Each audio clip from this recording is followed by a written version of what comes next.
Everyone. I'm Vali Nasser, the Dean of Johns Hopkins University's School of Advanced International Studies. It is my distinct pleasure to welcome you all to a conversation with the award-winning journalist, editor, author, and entrepreneur, Tina Brown.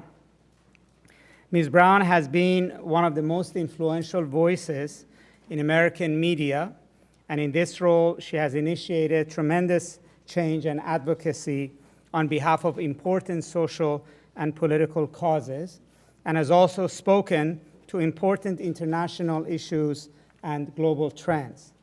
In 2010, she launched the annual Women in the World Summit to begin a dialogue and offer solutions on building better lives for women and girls.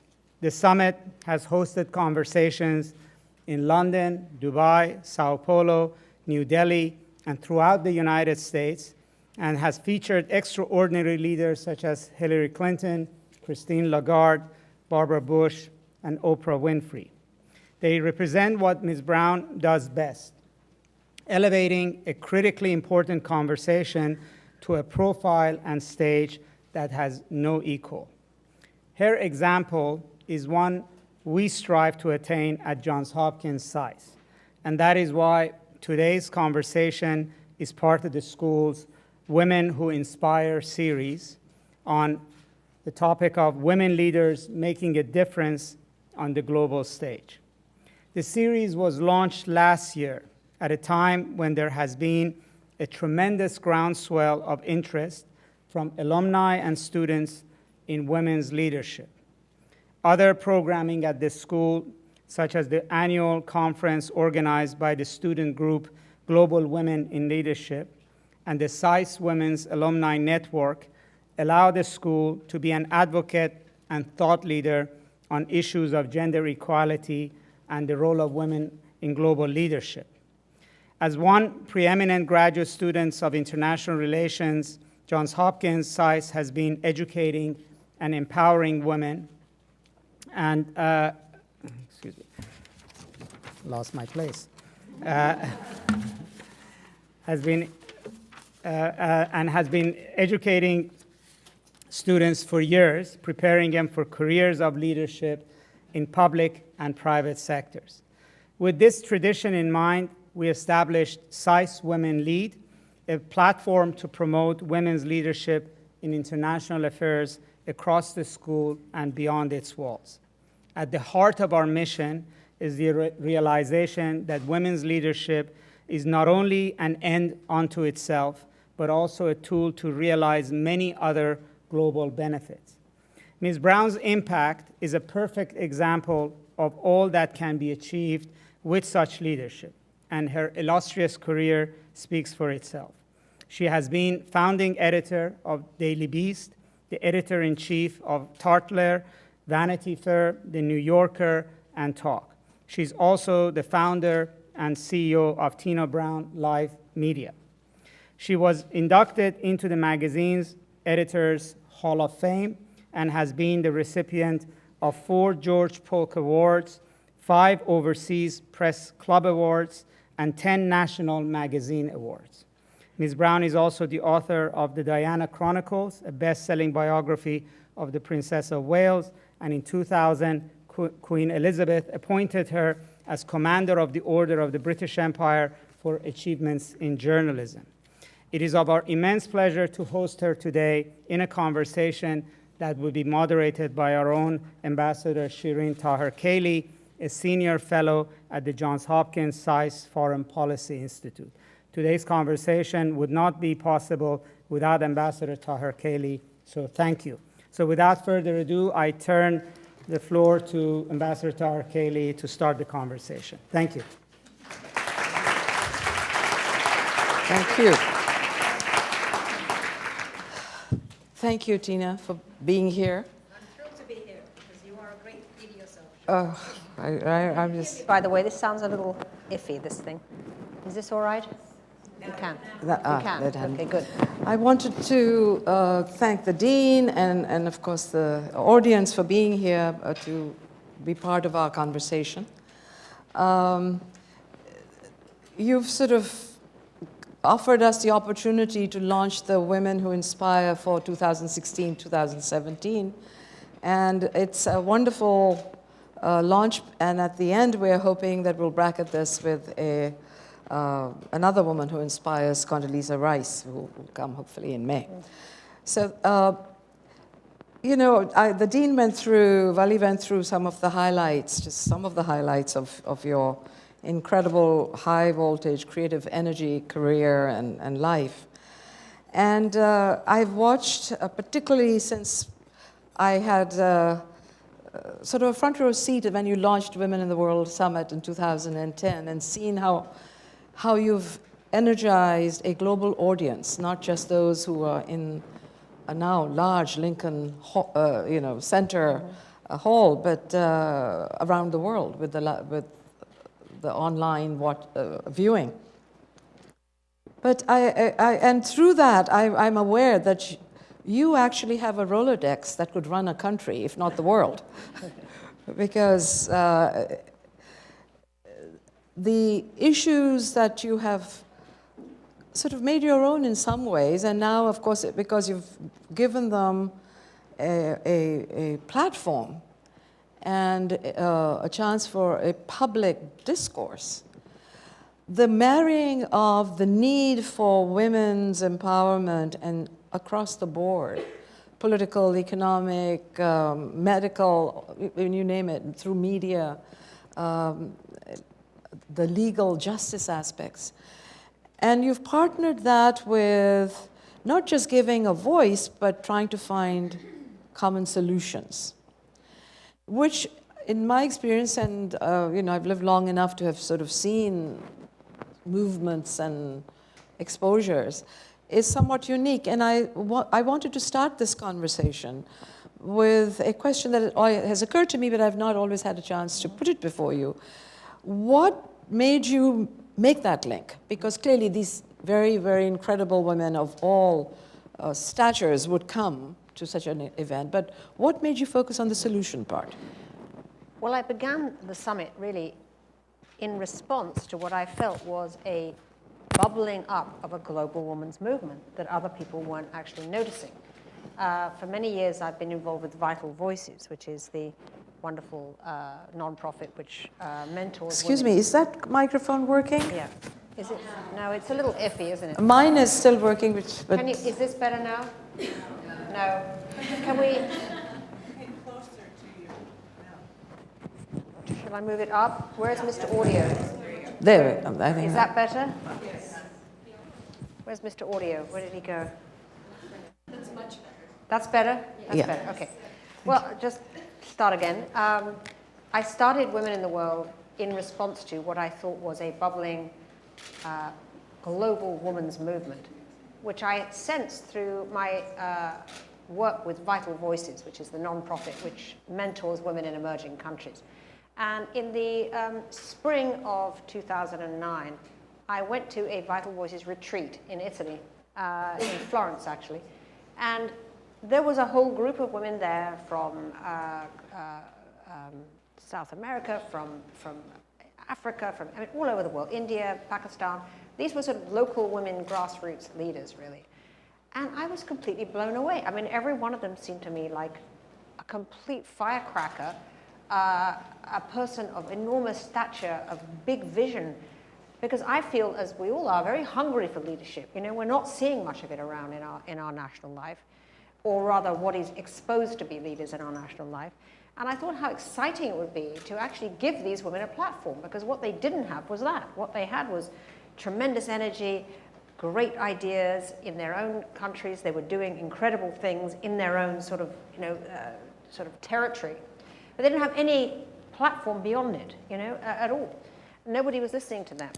So I thought how interesting it would be to begin a convening where we would bring these women in, find them, and have them tell their stories. Because I do believe tremendously in the power of narrative to move mountains. That I think if you can engage people with a story, then once their head is and their heart is open to the story, then they will focus on the issue.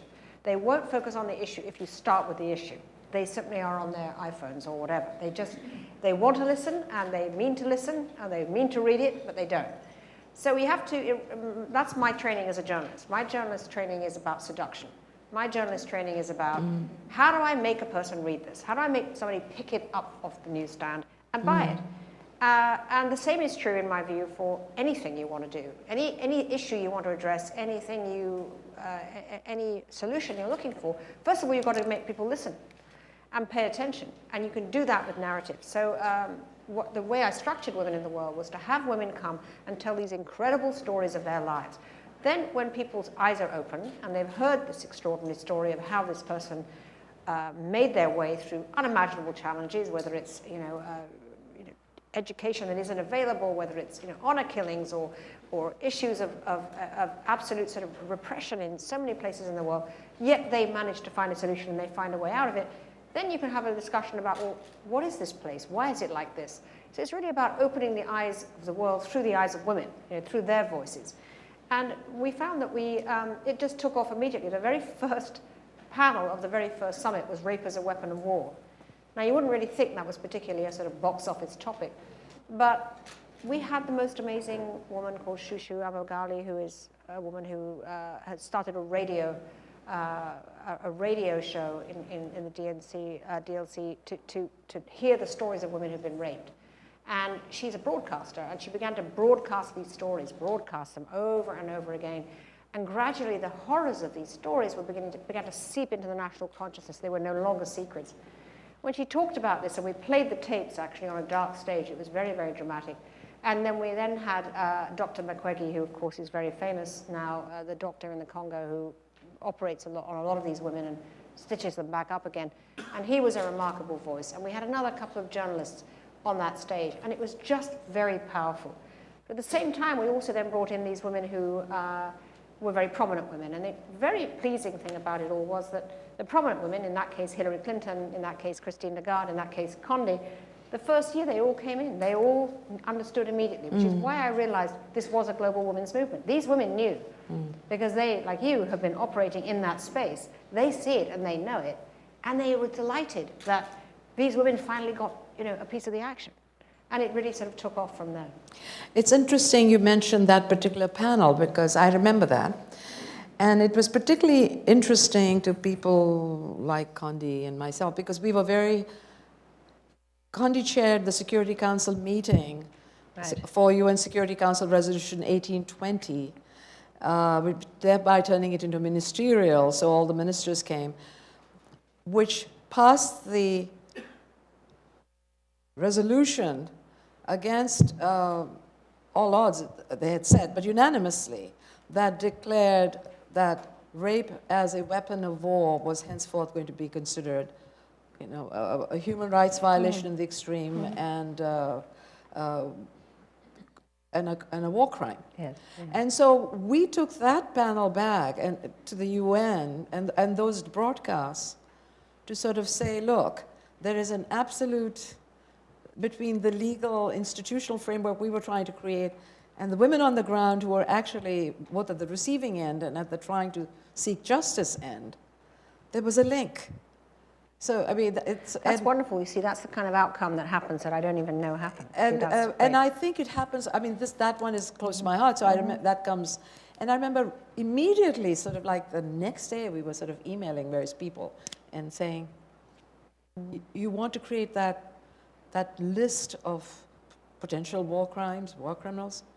Here's a person, here's the stories. So it's I think in that sense, continues. I also remember that it's been a space where you have brought women who have shared not just, often our stories are not the joyful stories. So in a sense, maybe when there's just joyful stories, we won't need to exist as promoters. But the women from the Middle East who both lost sons from Israel and the Palestinian areas, who got together to start a movement that said enough. Yeah, that's incredibly moving. These are two women. One of them is an Israeli activist called Robbie Damelin, and the other is a Palestinian woman called Bushra Aswad. And each of them have lost sons. Each of them were killed by snipers.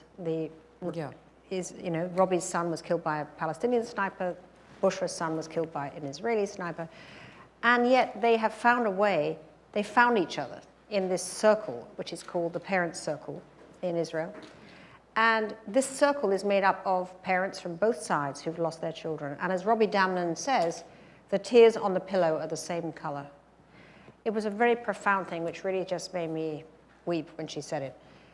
Because, as she said, what we share is so much more than what divides us. What we share is pain and a desire to make peace. That's really, when I first came to see what an enormous role women can play as peacemakers. And, you know, because Robbie said, we're not at the table.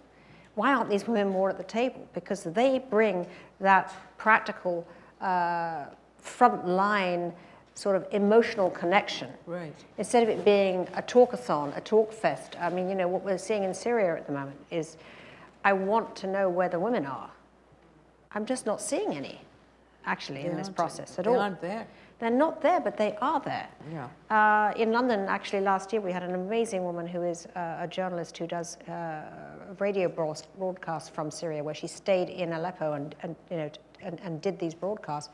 Incredibly brave, and she was pregnant too, and she was in the middle of all of this. And I just thought, this woman is a total hero, you know. But she's nowhere in any discussion, and yet she knows so much. Yeah, not even as a reference point for a reality check, you know, even if it's not in the, yeah, I mean, there isn't.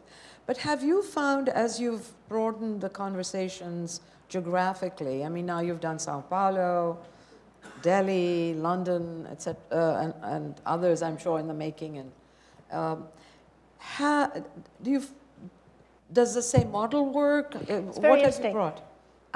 When we did Delhi, what we do is we decide, you know, it's something that has to be thought through, because obviously if you go to a foreign place, you can't go to a foreign place and say, I'm going to talk about your problems, which would be, you know, as inappropriate as, you know, a whole bunch of sort of people from Pakistan arriving and saying, we're going to do something about Ferguson and talk about gun violence. I mean, it would be like, why, what have you got to tell me? We know it's insulting almost. So what we try to do is showcase stories where we're more very sensitive about how we showcase their issues, and always do it in the context of successes. But at the same time, bring in also our foreign women to tell those stories. Now, for instance, I did bring Robbie Damnon and Bushra Aswad to Delhi. And what was so very interesting to me was their story moved people in Delhi exactly the same way. Because to them, it was about Kashmir. You know, to them, it was about the India-Pakistan dynamic. And it would have been insensitive of me to do that there. So I told that story through, you know, the other story. There was a great sense of connection to these stories. The other thing I was told was, oh, India is never interested in anything about Africa. And I decided to ignore that, because there's a woman called Obieza Gwazili who is absolutely phenomenal, who launched the movement Bring Back Our Girls in Nigeria. And she's this powerhouse woman of such moral authority. She's an extraordinary speaker, so moving. And she blew everyone away. She was actually the hit of the whole Delhi summit. But at the same time, I also did a whole discussion about the way you know, domestic servants are treated. But instead of doing it how they're treated in India, which I could have easily done, we did it about how Indian women are treated in Saudi, actually. And we told the story of the young woman who, the mother, that she was actually a woman who wanted to fend for her children. And she didn't have the money, so she went to work as a servant in Saudi Arabia, and she was horrendously mistreated to the point that she had her arm cut off by the employer, because when she tried to escape. And she then ended up in hospital, and Amnesty learned who she was, and she brought her home. And actually, we did that by then surrounding her with the people who work on those kind of cases. And actually, what was very gratifying was that Mrs. Ambani, who was in the audience, who's from one of the richest families in India, she decided that she would offer to educate the woman's children, 5 of them, which was very gratifying. So she was so moved by the whole thing that she then decided the Reliance Foundation was going to write a check for all 5 children, which was absolutely thrilling. And again, tells me that the power of storytelling is what moved her enough that she was literally in tears in the audience.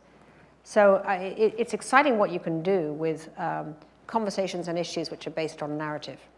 Right, and that is, again, you know, the power of example. Yes. Because this sort of a philanthropic gesture does not occur as often in that part of the world as occurs in other parts of the world.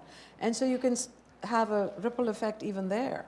I mean, she doesn't have, at the fact that somebody cared enough to do something. But you're right, one has to be culturally sensitive, because the idea is you want to showcase and change without turning people off. Exactly. You have to celebrate successes, and you want to celebrate successes. Because you could easily find two Kashmiri mothers on both sides of the divide who've suffered the same sort of thing. Yes. But the lesson is learned. When I get into some touchy conversations with Indians in particular, apropos of some of these things, I point out, and then they kind of sort of begin to accept it, that India helped the US in training the first all-female peacekeeping force.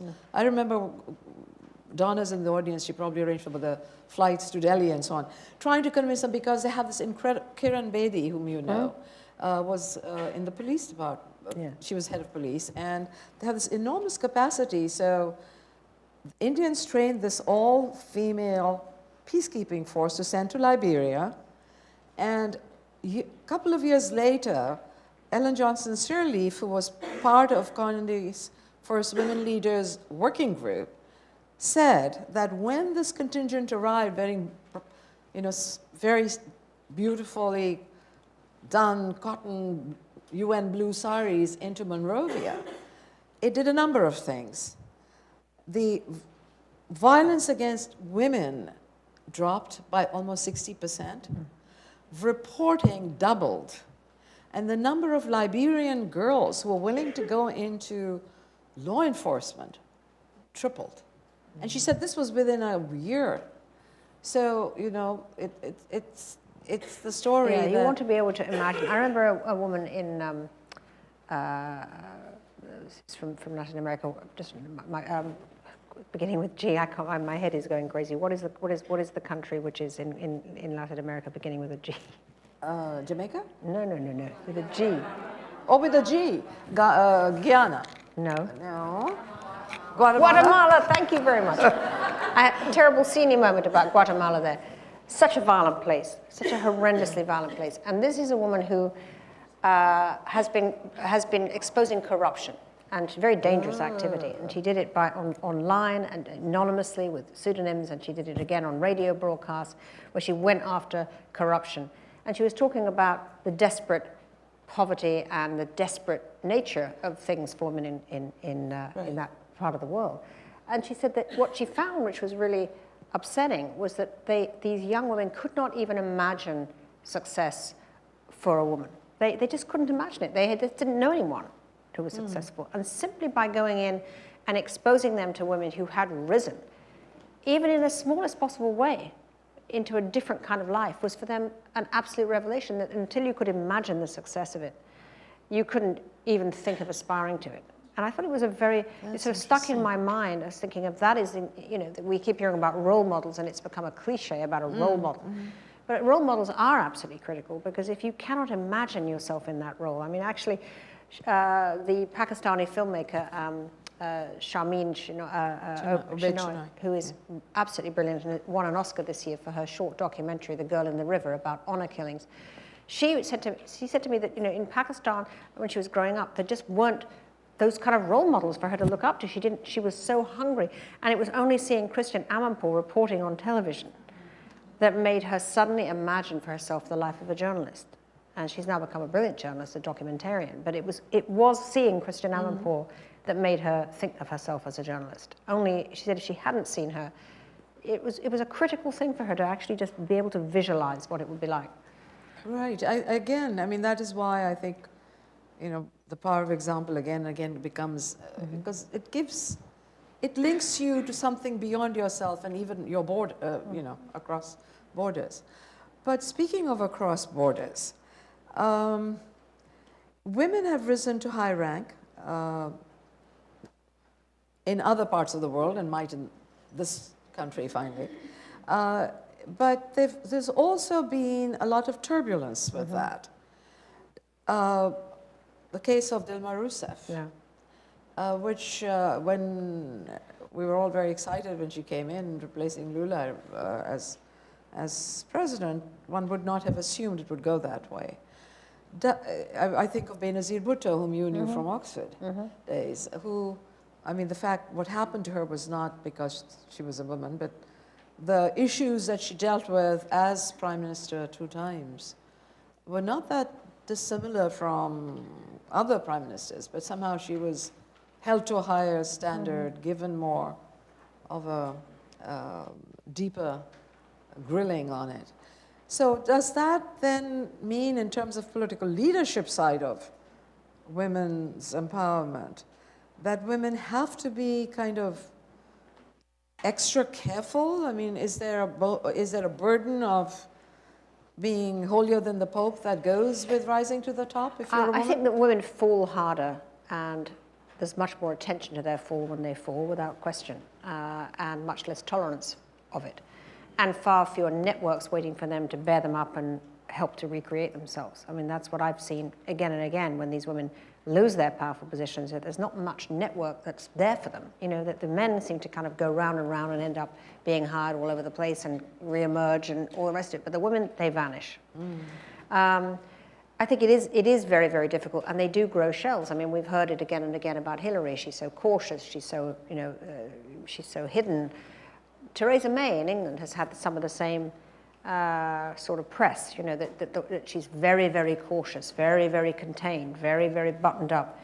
And I do think that it's a little generational too. I think that Theresa May, like Hillary, has had to be so buttoned down, has had to be so, she wasn't part of the club. She was never part of the club, and she would never have got this job if it hadn't been for the tsunami of, frankly, male-manufactured disasters that if it hadn't been for Boris Johnson, swept her in. All these Etonian sort of,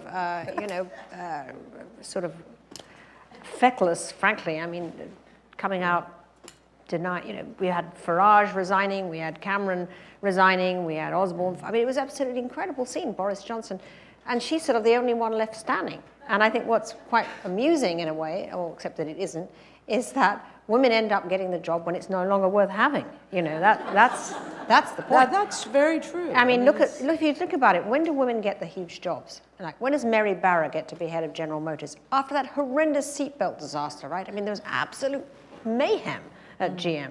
She'd never have got the job at another moment. But actually, she turned out to be highly competent and has turned around the company.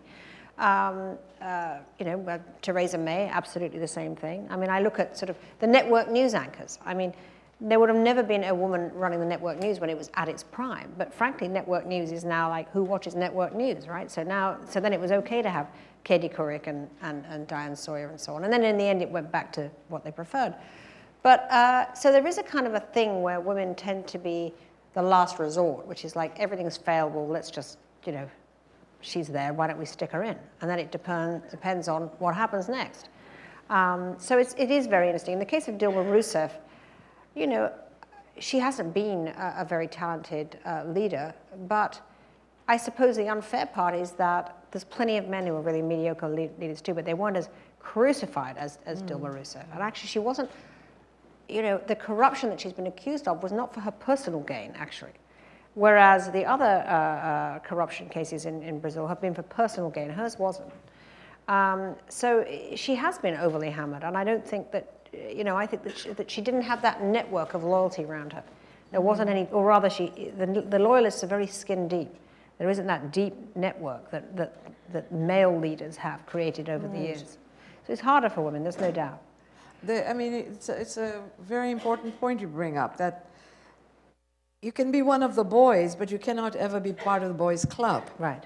I remember when Indira Gandhi, a very long time ago, people were very disparaging, and then things went bad, and then she came into office, and they said, well, she's actually the only man in the cabinet, because the rest of them were so much weaker. Well, that was true with Mrs. Thatcher, too. Yeah, exactly. Absolutely, yeah. And it was about the same time. So it makes it so, before I open it up to the audience, just one sort of thought on, so from this kind of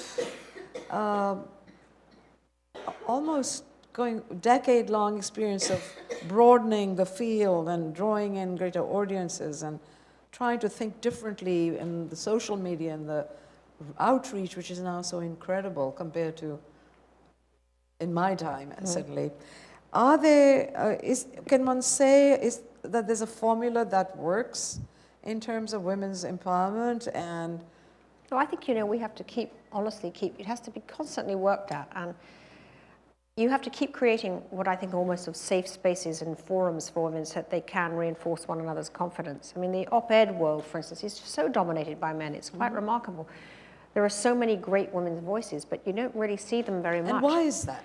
It's a very interesting question why you don't see it. I know when I was editor of the Daily Beast, I tried constantly to dig up. I remember that. New women's voices, but they had to be pulled up and pulled out. It was almost as if they had been so used to somehow not getting a say at the table that they were no longer at the table having a say. And it takes a lot of encouragement and work, and which is why I think that the kind of convenings that you're talking about, with Johns Hopkins and in many places now, are very important because they keep on growing these voices, and in those environments that the women can really speak up, speak out, and gain their confidence to go forth. But if they get continually squashed down and shouted over, and I mean, it was very interesting reading about even in Obama's cabinet that the women felt that they weren't getting the same kind of airtime that men are in the meetings. That there's a physicality to it as well. I mean, men's voices are stronger sometimes and can shout you down. So there's a physical aspect to that, which is why so many of the African women are so great, because they have these big voices and they can sort of... And they have a presence. And they have a presence, and they have a confidence, which is absolutely fabulous to see. Right. I remember in one of this women leaders working group, the Prime Minister of Barbados said, I actually don't worry about my girls going to school because they're the ones who are going and getting the best grades, getting scholarships to go to university. It's the boys. They say, surf's up and leave the school and disappear for the day. So anyway, that's a segue into, thank you for those remarks. And let's open it up to the audience and students, please. This is your chance to engage on this, or non-students too. We welcome. Any questions over here?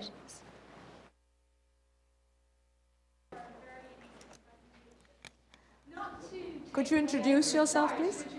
Excuse me, microphone? Oh, microphone. Thank you. Even better. I always forget. My name is Claire Fitzgibbon, and I've just completed a posting at the Embassy of Ireland here in Washington, D.C.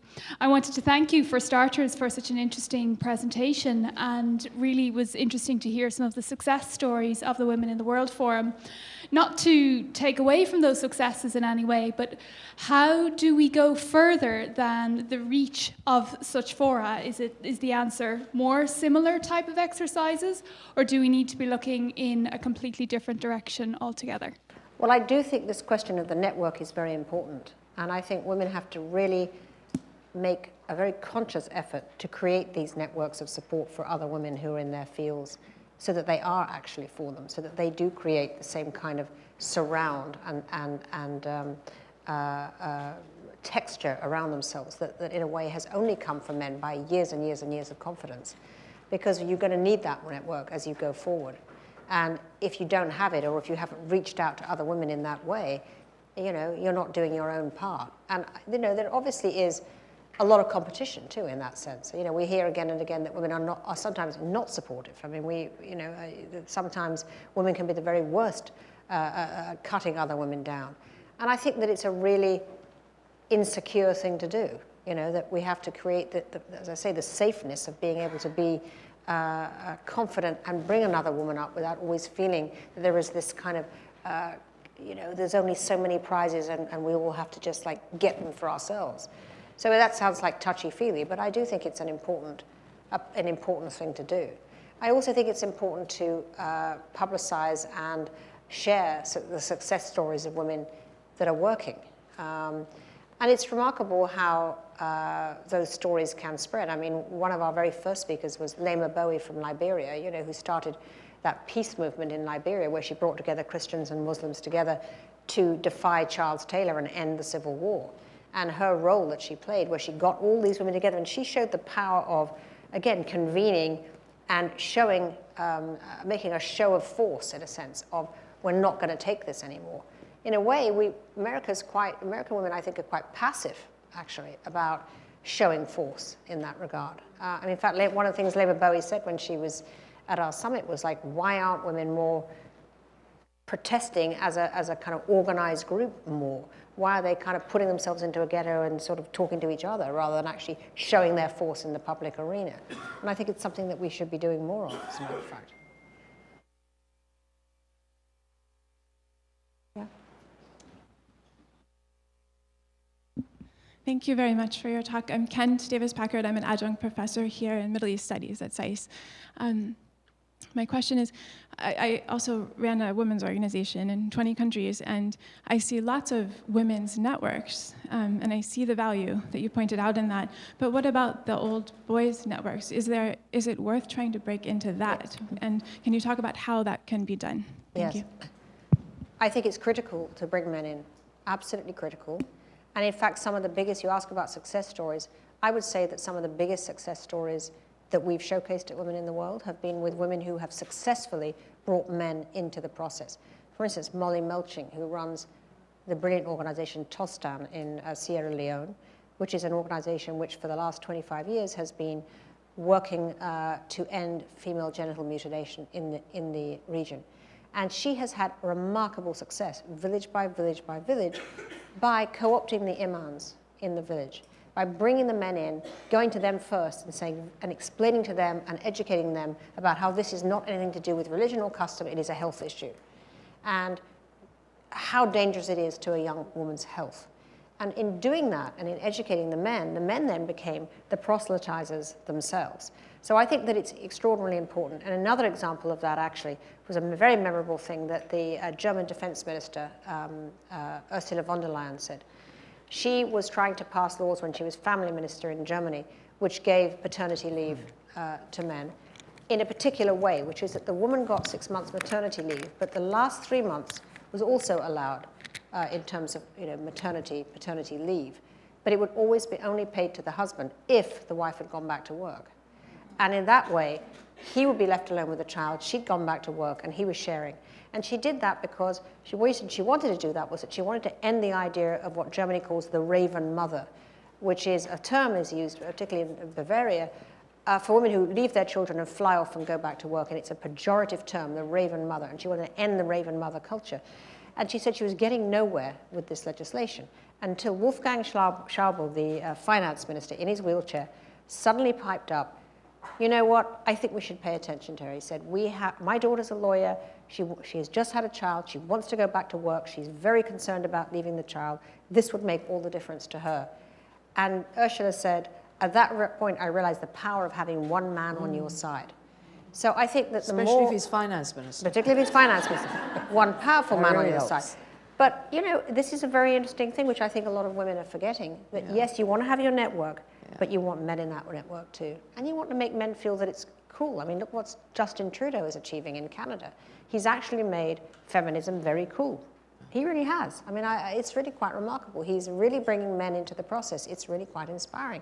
And when he said, when he was asked, why have you made 50% of your cabinet women? And he just replied, because it's 2015, which then became this kind of T-shirt in Canada, because it's 2015. It's like a kind of a catchphrase, which is a wonderful thing. So the more Justin Trudeaus that we can appeal to and have, and make it cool, in a sense, to be a supporter of women. And I think we are on that cutting point, actually. I think it is starting to happen when people like him. And actually, Modi is also trying.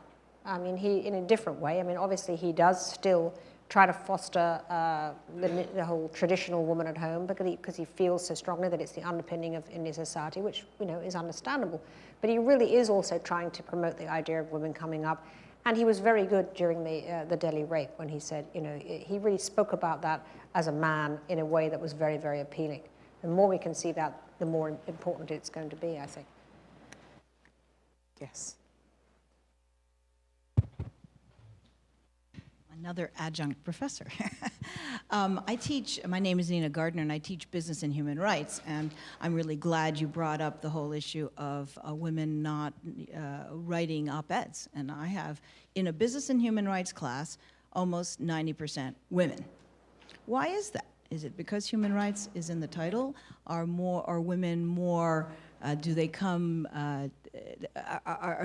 toward more ethical courses? So my question is this: have you seen? Are women less tolerant toward corruption in Women in Power, or have they not gotten into the power seats so that they can have a chance at corruption? Because there are a lot of studies about that, but it's quite Well, I think you can have interesting some in pretty terms of their corrupt women. I mean, tolerance look toward at Christina corruption. Kirchner. I mean, Yeah. she was extraordinarily corrupt. I mean, I wish I could say that women were not corrupt, but that isn't the case necessarily. But I do think there is less of it. Maybe again because they're more in touch with what's happening on the ground with their families and so on. Because one of the things that Obi Ezekwesili from Nigeria talks about, because she is a scourge of corruption, she talks about how we never think about where the money doesn't go. I mean, the focus is on the kleptocracy and where money's going. Where isn't it going? Where it isn't going is to beat Boko Haram and save those girls. And where it isn't going is into educating young women and creating any kind of economic equality in the north. So it's where it doesn't go. And I think sometimes women are more sort of connected to that because they're less sort of aloof from the everyday practicalities of life, that women go and they understand why the prices are suddenly that high, why they can't buy the food, why they can't get any justice, why they can't get any education. I think it's a very, very big thing very often for women on the ground. Yeah. Can we get back there? Oh. My name is Suzanne. Please wait for the microphone. My name is Suzanne Crawford, and I would love your advice about seeking a platform. I have been on, I've developed a model that reconciles the world religions. Which reconciles what? The world religions. You said what we share is so much greater than what divides us. And about 40 years ago, I'm a graduate of Williams College, Phi Beta Kappa, very accomplished, and my father died and began to teach me from the other side. And I started to walk, and my whole life has been about that. And it's been quite an amazing journey, and I have this model that basically understands the world religions from an evolutionary perspective. And when you see the advent of the different traditions as an evolutionary shift in consciousness and developmental stages, it becomes clear that everybody's on the same path. Part of me is terrified to do something with this. Part of me feels the world really needs this. I am very ambivalent about coming forward because, frankly, people talking about God really disgust me. I don't like the whole premise, and so I'm stuck. And I'd love your advice. Well, are you writing? I mean, have you I've tried been to write a writing my book? whole life. I've put it all on a website. I actually took the narrative to editors 10 years ago. You talked about not having a network and being discouraged. I mean, I know that. And the editor said, well, you need a social media platform. You can't do it without a social media Well, platform. don't forget, with Facebook Live, anyone can have a social media platform. I mean, you should. This is where I'm up against my own resistance. So, do you have a son or a daughter or a? I do. I have we a should daughter. get them, turn on their iPhones. Pardon? Prop up their iPhones when you talk into their iPhones, and they Yes, can yes. post it on Facebook Live, and there you go. You have your platform. So of the women, let me be then specific, of the women who have messages about religion, are there particular words that words of advice you would give to them? Because Well, it's a touchy I topic. think, the things that we share are obviously the things that reach out to people the most. I mean, if you're talking about religion, I think that and you want to communicate, then you should be telling stories from people who have those things to say. I mean, it's the personal is what translates. I think if you start to sort of talk about religion as something that's a kind of out there thing, I don't think anybody's going to respond. I think when you hear Robbie Damlin talking about what bonds her to Bush or Assad, it's so memorable that people talk about it 5 years later. Mm-hmm. Thank you. I have a person in the back, and then we'll come back to Sarah. Yes. Hi, my name is Serena McCool, and I'm a second-year student here at SAIS. My question actually relates to sort of what's going to happen hopefully this November. There's the possibility that for the first time we could have 3 tremendous female leaders of the Western world. And so I wondered, you've spoken a lot about the importance of highlighting narratives, the media emphasizing these stories. And so I wonder how, if this happens, you hope the media will portray this kind of holy trinity. Well, I mean, first of all, The Holy Trinity. what a battered triptych they're all going to, I mean, Angela Merkel, who's probably going to lose her election, Hillary Clinton, who has been through a kind of Hell's Angels initiation ceremony for the last year, you know, Theresa May, who's just, as I said, has just come reeling out of this thing in Brexit. I mean, I hope that you know, some space is given to celebrate and allow them to then develop as leaders. You know, it's I fear, actually, backlash. That's what I fear the most. I mean, I think that in the same way that we've seen sort of racism and racial issues increase when Barack Obama became president, I think you might see, unfortunately, a real uncapping of the misogyny that has been rampant in this last year. So far from it being a time when everyone goes, oh, how wonderful, you know, a woman is president, it's going to be a pitched battle. And I think, you know, how we address that misogyny is very, very important. How do we put it back into the, you know, back where it belongs, which is out of sight. I mean, it's, you know, the misogyny has been intense. It seems to have come raging out, really empowered by social media, unfortunately. I mean, this is the downside of the digital disruption, that everybody with a malevolent, malignant thought is suddenly expressing it in the public space. And we've seen a tremendous amount of it in the UK as well. A lot of it in the UK. A lot of very, very ugly trolling against women leaders in Parliament, to the point that several of them have now got police protection because they're concerned about it. One of them, as we know, was murdered, Jo Cox, in that terrible incident, which was not just about Brexit and a crazy person, it was also about misogyny in a very dark way. So I think we really have to be vocal about not standing for it. So interesting, this recent explosion about Donald Trump's, you know, the videotape, but it somehow has just all become sort of a wash. And I'd like to feel that there was a way for women to protest that was effective. And it will be very interesting to discuss that with people who could get together and say, well, how are we going to put a stop to this in terms of the way, what is acceptable and what is unacceptable now in this country? Because unfortunately, what we do is copied everywhere else. You know, it sweeps over. And we're supposed to be the example to other countries, which are deeply misogynistic in other cultures. And if there is a sense that it's okay, even here, to treat women this way, it's very dangerous for everybody else. Sarah? Yeah. 1 minute, please. I'm Sarah O'Hagan from the SAIS board. One of the things that I found most depressing and distressing in the aftermath of the Access Hollywood tape is that women have let men speak for them who have chosen to speak in the guise of, I'm speaking for my daughter, I'm speaking for my mother, I'm speaking for my sister. And in many cases, it's sort of, and I'm stepping right over them to let you know how it's actually, there are more important things than this to worry about.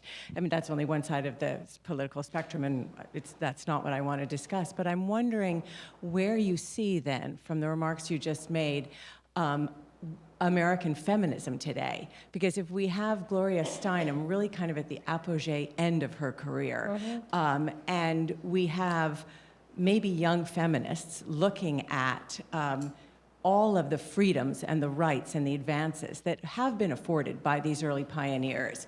But if we have a female president, the idea that the work is done is hardly the case, but yet American feminism doesn't, to my eye, really seem to be, at this absolutely obvious moment, stepping up to take the microphone. I think actually American feminism is very confused at the moment, very, very confused. I mean, a lot of the young, wonderful kind of comedians, for instance, female comedians, feel that their statement is to be almost as crude and coarse in a sense as men are about women, so that they can speak like men about that, and that's freedom and power. But I think it's beside the point, actually. I mean, I tend to feel that women can lead us away from that, rather than feel that it's a feminist statement to be, you know, more out there, more sort of gross, more profane, more, you know, because which is really the sort of, right now, is the pop culture sort of interpretation of feminism, which I think is alarming. I also think that women tend to feel that it's, the younger feminists can sometimes feel that the job is done and that it's kind of almost uncool to sort of be seen as a feminist. But there's also another strand that I also see. Women actually, young women are very, very excited and turned on by the stories of women heroes in other countries, as a matter of fact. That it's interesting how they are tremendously moved and inspired by the stories of women in India, Pakistan, Africa, you know, all of these places. And many young women are volunteering, they're going overseas, they want to go overseas, they're traveling overseas, and I'm sure many of the students here are doing the same. And they feel energized, and it's almost as if it takes them seeing the feminism of those women to remind them what real feminism is. And I certainly think what we do at Women in the World is I've found that the young women in the audience are the most excited, because it's almost as if they're finally given the ability to see true heroes on the stage who are not feeling they have to sort of come out half-dressed, or, I mean, they're women who are true women, who have actually confronted enormous challenges. And I guess because we're an affluent country, the stark difference between those challenges and those women are much less so. I mean, you know, the women that they see on the stage are women who are facing down real cultural difficulties, you know, real repressions, outrageous treatment that was unthinkable here in America. So it's like dramatizes, in a sense, what feminism is and should be. And there is a kind of, that's a rising thing amongst young women, I do find, this interest in the foreign affairs. They're less interested really in, you know, the American feminism is, as I say, it's a very, very confused thing. And I think a lot of women young women are very confused and threatened by it, actually. There was a gentleman back there. Thank you.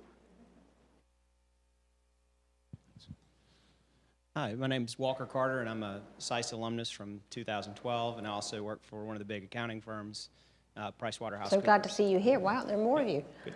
Yeah, good to be, always good to be at SAIS.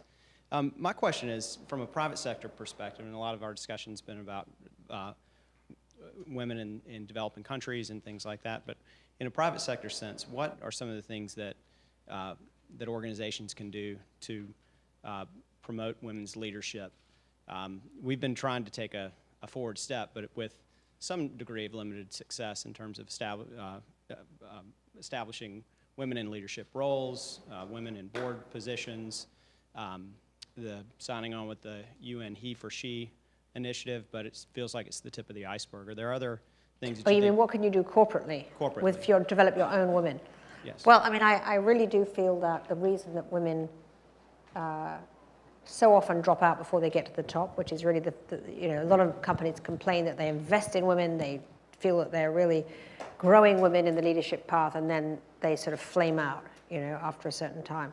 And that, I think, is because work is still organized around, you know, the male principle, and there is not enough understanding of how women's careers often are more in these serial and cycle movements, as if they want to be married and have children. And if you make it so impossibly difficult for them to do both, they're going to drop out. They're not going to choose their work over their children most of the time. I mean, most of the time they're going to realize after a certain time, I've tried to balance this out, and then they can't. And so many women flame out. It's a real issue. And it's also a real issue for the companies too, because it is hard to create those kind of working conditions. It can be very aggravating at times to have this sort of floating population. But what I do feel is that we're going more and more to what I once called the gig economy, where projects and sort of, you have to be able to have a kind of population that's like a repertory company almost of women who can, and men if they want to. I mean, men want to spend time with their families too, where at certain points women can sort of come in and, you know, do what they're doing, and then they can cycle out again for a bit and then come back. And they don't feel all the time that it has to be this kind of, unless they're doing this, that it's that they're failures. They have to be able to move in these kind of circular movements sometimes until such time as their children are older, and then they can again be in that mode of just straight up. So I think it's about really having a creative look at how your company is dealing with that issue and get the input of the women there to see what it would be like for them if they could redesign the company almost, where they would be able to work in that way. Because I think that, I've certainly found that, I've been able to keep women a long time by being sort of very understanding very often about these needs, trusting them to work in different ways or work in different, have these periods when they can go off and do something else, but still welcome them back rather than saying, I'm exasperated, why aren't you just doing what you're doing and just doing it the same way? It's aggravating as an employer, but I think it's the only way you're going to keep women and grow women without constantly losing them. Do you think in that case, if the corporation or whoever focuses on output as opposed to face time? Yeah. In academia, those of us who've cycled in and out of academia, it allows you to do that because firstly the calendar is more family friendly.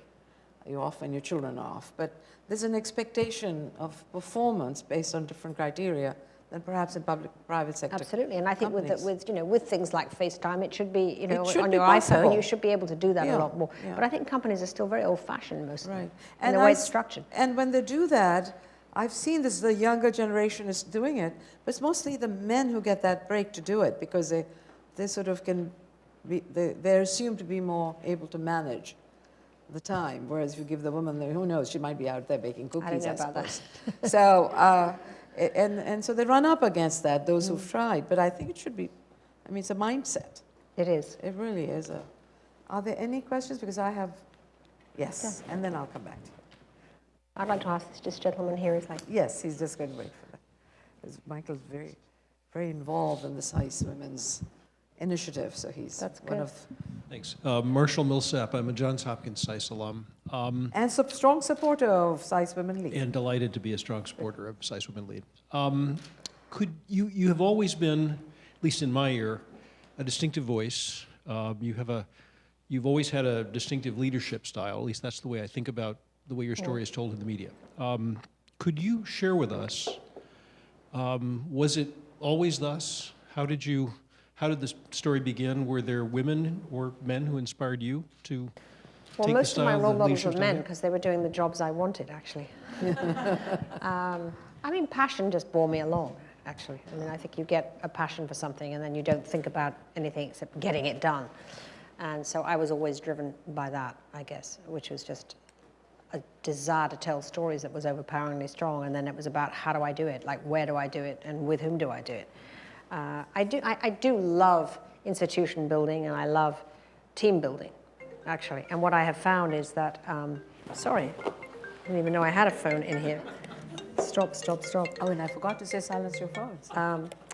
Yes, I should have done that. No, it's okay. I really think that creating unconventional teams is where it's at, and that's. What do you mean by that? Well, I mean casting teams very much for, not just for their capabilities and resumes, but absolutely for sort of temperament and yin and yang and, oh, I'm so sorry, my son, I got to just do this off here, sorry. Let me just turn, I thought I turned it off. I often actively look for people to play against other people. It's like casting a play, it's like thinking, I have this person who is, like for instance, I'm like a whirling dervish. So I have to have a really strong Taurus person there. And in fact, it's ridiculous, but I literally think like that. I'm thinking, where is my Taurus to sort of just quieten me down, And I can't be effective creatively unless I have that person. And then if you have too many of those kind of people, it all gets a little dull, So, it's really about creating that. It's always about between 3 and 5 people who are the critical people. And I have a very, very long tolerance for very, very talented people, no matter how difficult they are. And unfortunately, and it's a flaw, I have very little tolerance for people who are just okay, And I mean, obviously, organizations has to have people who are just okay, and I'm not good with people who are just okay. But I do give a very long rope to very talented people who can be very, very difficult. And I think that talent managing is something that's really underestimated as a skill, actually. I mean, you want to be able to keep your stars all feeling happy and watered and fed and, you know, and confident. And I'm sometimes shocked at how organizations treat their stars. When I say stars, I don't mean the showboats. I mean the people who are really gifted in some particular way. And it could be a small thing that they're really, really good at, but nonetheless is critical for the success of the operation. And you need to be able to tell that person that they're valued and that, you know, that thing you do so well. I mean, it could be someone who's really good at writing captions, right? I mean, captions are really important. And in fact, when I lost my brilliant caption writer, I spent so long trying to find somebody who would make it sing, you know? And then you just have to recognize that the skills and the crafts of everything are as important as the big things, as the big showboat, famous photographer or whatever. And I think if you can make those people feel valued, it has it's a wonderful result, you know, that everybody's involved, and it creates a esprit de corps that is very often missing in a lot of organizations. And fast response, you know, sort of, again, I'm shocked very often at how people just don't respond to people. I mean, in this age of over-communication, it's remarkable. Nobody ever answers anything. I mean, it's, you know, people are so overwhelmed, they just sort of don't answer. I think that's intolerable. It's a firing offense as far as I'm concerned. It's unacceptable. Actually. Totally unacceptable. I mean, if somebody sends an article in and somebody hasn't replied first few hours goes by and the writer's sitting there and, you know, sort of okay. A day ends, starting to feel queasy. Next morning, nothing, you know, starting to feel anxious. By end of the day, the next day, that person is miserable, angry, bitter, hates you, you know, all the rest of it. And another day goes by and you're absolutely dead. It's irredeemable, you know. So you have to be able to be responsive. And if you can't, then you've got a crummy structure that doesn't allow you to be. Well, I commend you. You are very responsive, very fast. Well, at least with me. It just burns a hole in my pocket, you know. I hear back in an instant, and you're somewhere half around. But don't you find that people just don't answer? That you end up, you have to ask them 20 times, and you have to say, I want, you know. Very annoying. It doesn't even matter anymore what they're saying. By the time they actually respond, you really don't care. Yeah. There was a gentleman back there. Yes. Please wait for the microphone. Hi, my name is Colin Coulter. I'm with the UN Alliance of Civilizations Institute, Istanbul. I was looking around the room and I noticed a disproportionately smaller number of other men. And what I wanted to ask was, how do we, or do we, recruit other men into this kind of conversation? We talked a little bit about the politics of recognition and who is paid attention to.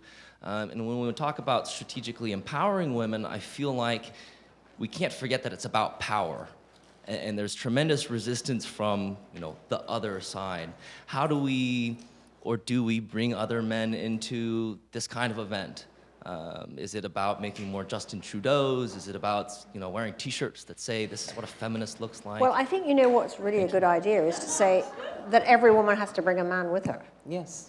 That's one way to go. I mean, I'm bringing men more and more and more into women in the world on the stage. You know, in fact, I'm now beginning to try to have a man, like at least sort of every second panel, to make sure there's always a man or a moderator who's a man. But also, of course, when the men get in, you want to make sure that the conversation isn't an excluding one, and which is why, frankly, stories and exciting issues and engaging action on the stage is very, very important, because men don't want to come in and sit and listen to blathering on about women's empowerment. There is nothing more dreary, frankly, than what I call sort of empowerment babble, of which there is a lot. And I don't know what the male equivalent is of empowerment babble. Is there a male equivalent of empowerment babble? I mean, are there conferences where men go and babble about, you know, need to be in, you know, lift each other up and all that? I mean, there must be. But I think it's very important that women move beyond that and simply bring their intelligence to what is happening in the world. I mean, I think that at a woman's so-called event, you should be able to discuss everything that's happening in the world. It's really just bringing more women's point of view to what is happening in the world, as opposed to only caring about what women are doing, because it makes no sense. It's half the population. So let's bring men next time. Right. I think the having a seat at the table is is the formula. It doesn't mean Yeah. that you control the thing, but you're, for so long we've been told that, okay, you're one of the boys. But some of the important change I think has occurred is that some men are now willing to be called, well, you're an honorary woman. I remember Jan Eliasson, we didn't list because there were only 4 women ambassadors, and he'd say, okay, I'm an honorary female for this gathering because I believe in the subject. So I think it's sort of something we have to work on individually within our own circles.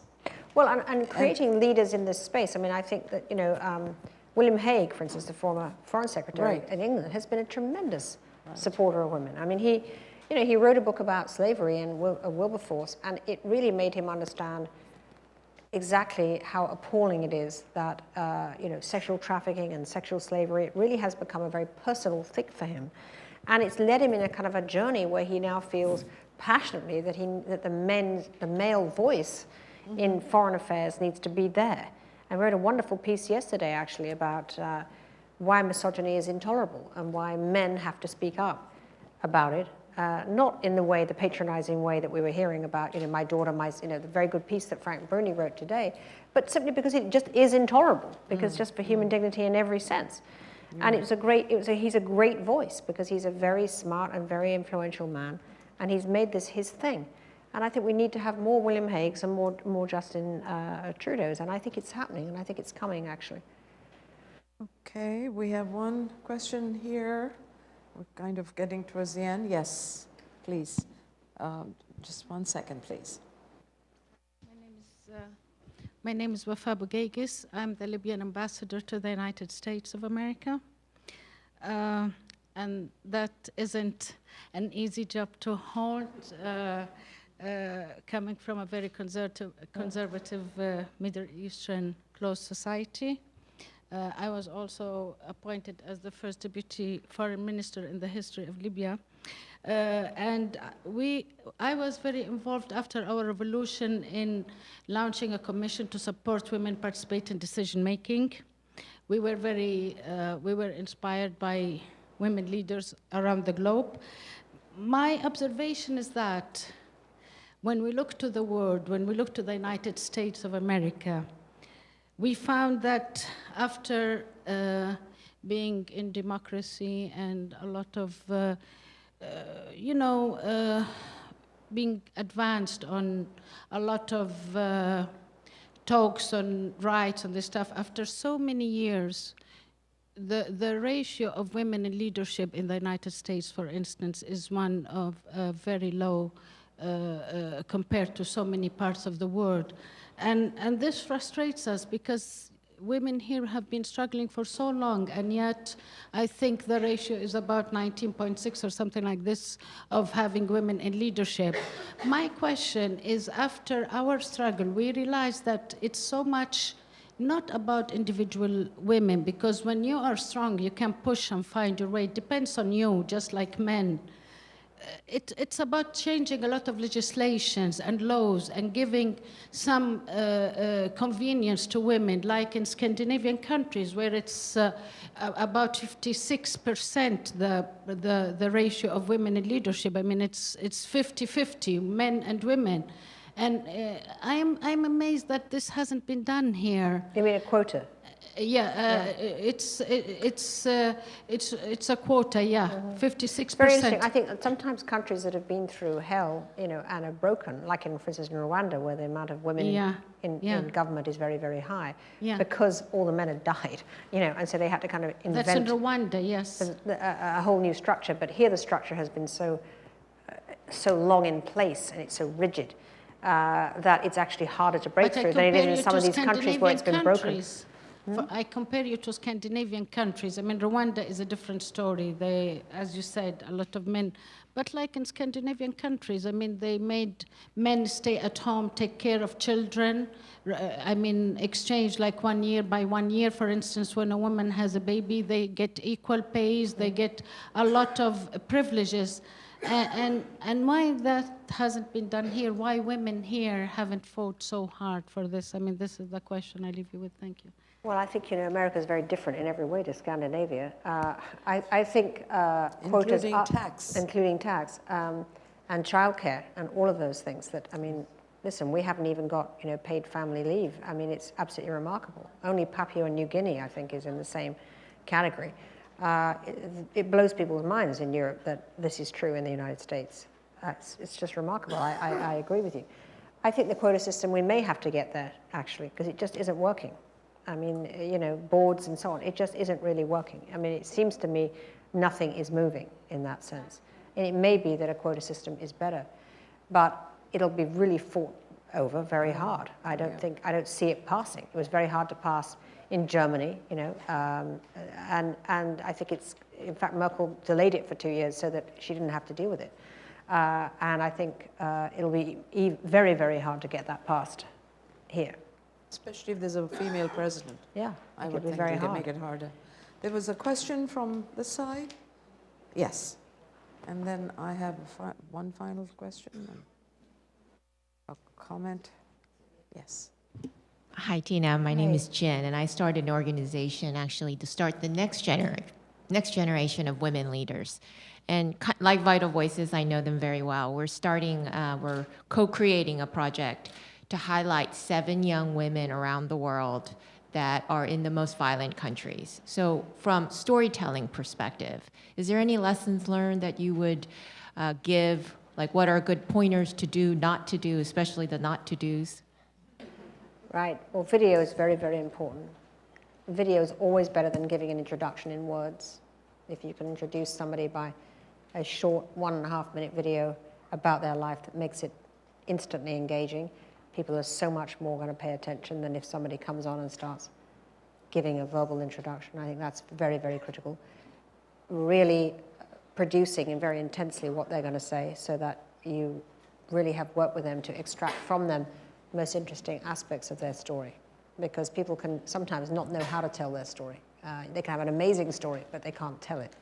So it's very important, I think, to work with them to really understand what's genuinely interesting. And then I think, you know, keep it not too, I mean, 20 minutes, 25 minutes is the longest that you're going to hold anybody's attention in today's world. So the important thing is to move it along quickly too and make that person tell the story in a time frame that's shorter. You're going to have much more response than if it's elongated and if it's meandering and, you know, all the things that it can be if you don't focus very hard on the production elements. It's my advice. Well, sort of exercising the privilege of having me a moderator for this, I just want to ask, this being almost the end of 2016, would you say that countries get judged by how they treat their women? Can we say that? I think the health of a democracy can be judged on how it treats its women, actually. The countries that cause us the most trouble are the countries where women are treated the worst. And that's why it's extremely important as a barometer of our democracy that we make sure that women are continuing to advance. And as our friend from Libya just said, you know, it's not acceptable that those numbers are as low as they are. This is not acceptable. And unless there is energy around these issues and protecting what we do towards women, not allowing misogyny to become rampant without real, genuine pushing of it back, these things can go haywire. And all of a sudden you have a very different country. Right. So you're absolutely right about that in the sense that how a country treats its women is the critical factor for the next generation. Right.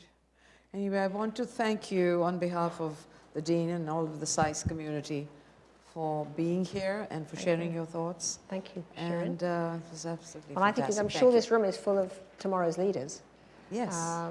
And I hope that you're all going to turn out to be role models. I'm sure you will. And I think role model, as I said, is such a cliche, but actually it's really about being great at what you do and not forgetting the people who make you great. You know, that's what really makes you and I think a role what you model. said about being passionate about it. Mm. You know, Yeah. because you get the dips when things go and things don't go, but if you're passionate about it, then it carries you along. It carries you through the dark moments, which which come. Well, thank you so much for having me here at SAIS. Thank you. I'm sorry about this.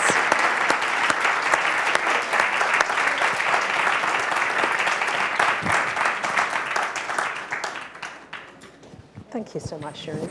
That was so